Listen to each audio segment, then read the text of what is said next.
युद्धबंदी प्रस्तावावर आज इस्लामाबादमध्ये चर्चा। इराणचं शिष्टमंडळ रात्री रवाना होणार। पश्चिम आशियातील शांततेसाठी चर्चेकडे अख्ख्या जगाचं लक्ष।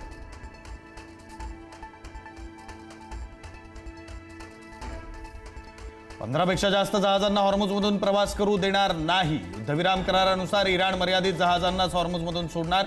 इराणच्या वरिष्ठ सूत्रांची माहिती।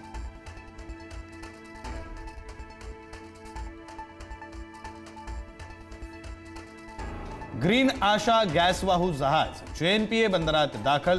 15,400 टन LPG साठा उपलब्ध। हॉर्मुझची सामुद्रधुनी पार करत JNPA बंदरामध्ये पोहोचणार ग्रीन आशा पहिलं जहाज।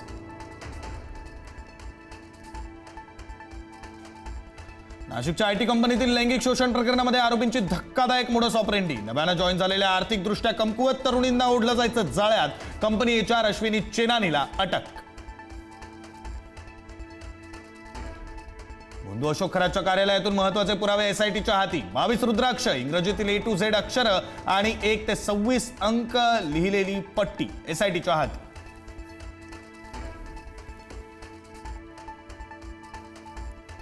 बंधू अशोक खरातचा कोठडीतला मुक्काम वाढला। खरातला 5 दिवसांची पोलीस कोठडी। तिसऱ्या गुन्ह्यात अशोक खरातला 13 एप्रिलपर्यंत पोलीस कोठडी। छत्रपती संभाजीनगरमध्ये सोडचिठ्ठीसाठी पत्नीची गळा चिरून हत्या। हत्येची थरारक दृश्य CCTV मध्ये कैद। आरोपी पती सत्यम गावंडेला अटक।